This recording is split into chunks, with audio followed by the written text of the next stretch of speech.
Today in Cloud Gaming News, we're going to be talking about the latest subscription service coming from PlayStation, but before we do, I want to quickly go over a really interesting change that's happening over at the PEGI rating system. It seems they've created a new future-proof category that's simply titled streaming platforms, and this includes the likes of Google Stadia and other big services. @Rado Baggins, who pointed this out, actually went on to ask PEGI themselves what this was about and why they were tweeting hashtag streaming platforms instead of Stadia or other cloud services. I will say that if you do see a tweet with hashtag streaming platform and you click on the link, it'll take you to their main site, and there you can still see that Stadia is listed for World War Z. I think it means that the streaming platform hashtag will only be used over on Twitter and not the official site. So for any of you who keep that eagle eye out to make sure that you can see a Stadia game from a mile away before it gets announced, well, it seems like you can still do that. At least for now. Regardless, I just thought it was an interesting bit of change that I wanted to bring up here. But now let's move on to the big cloud news story of the day, and that's PlayStation's brand new subscription service. Or should I say subscription merger and revamp.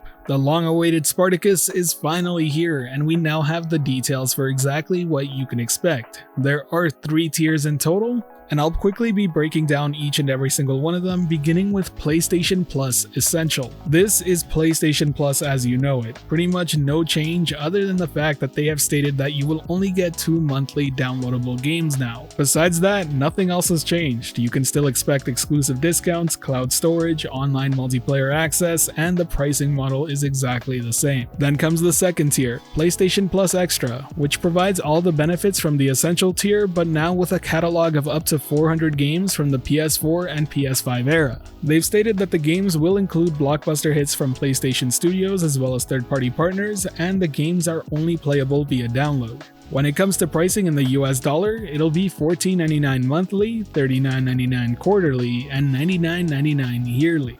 And last but not least, for the cloud gamers, you have PlayStation Plus Premium. This includes all the benefits from the previous Essential and Extra tiers, but this time it adds up to 340 games from the PS1, PS2, PS3, and PSP era. All titles outside of the PS3 era will be downloadable. For those games in particular that do fall in that PS3 generation, you will need to stream them. And since we're on the topic of streaming, it does appear that PS1 through PS4 games will all be available to stream, just PS5 games don't seem to have a streaming option. On top of this, there will be time-limited game trials that will also be offered as a part of this tier, so customers can try select games before buying them. And finally, the pricing for the United States is $17.99 a month, $49.99 quarterly, or $119.99 yearly. I will be making a full separate video talking about my overall thoughts on this subscription system and whether or not I think it's a good deal, but for this video, I want to focus purely on the cloud gamer's perspective. If you're only in it for game streaming, this is a pretty bad deal, and it's not because I think that their offering isn't worth the asking price, and it's not because there isn't enough value for what they're asking for. There is almost 800 games here spanning from the PS1 to the PS4. Some of the best games ever made are probably going to be on this service. The issue is that everyone's moving way past Sony now in the cloud gaming space.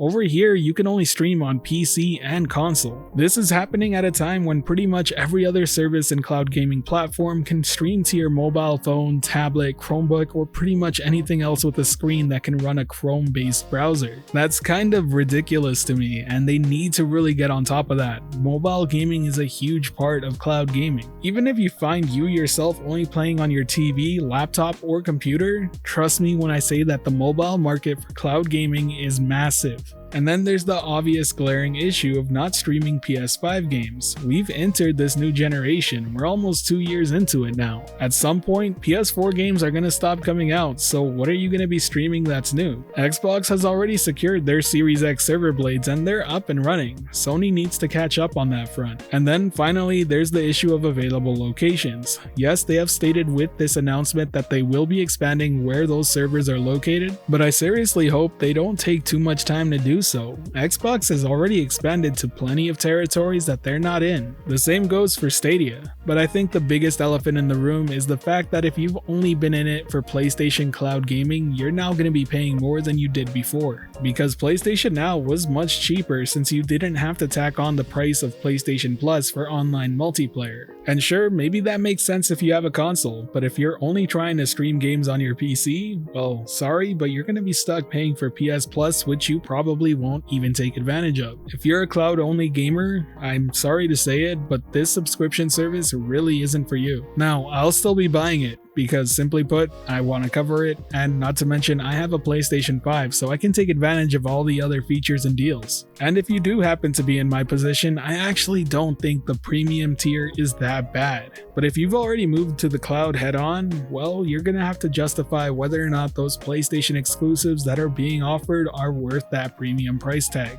Especially when you're still gonna be restricted to only playing it on your PC, only getting up to the PS4 era in terms of streaming, and still being restricted to 1080p. You've heard my thoughts on it, but now I want to know yours. Do you think this new subscription is worth it for cloud-only gamers? Do you plan on subscribing? Let me know down below. I'd love to hear your thoughts. If you enjoyed today's video or found it helpful at all, be sure to hit that like button as it really does help the channel out. And if you're wanting more content like this, be sure to subscribe and hit that notification bell as well. As always, thanks for watching. This has been the Virtual Cloud, giving you the latest and greatest on everything cloud gaming related. And until next time, I'll catch you in the clouds.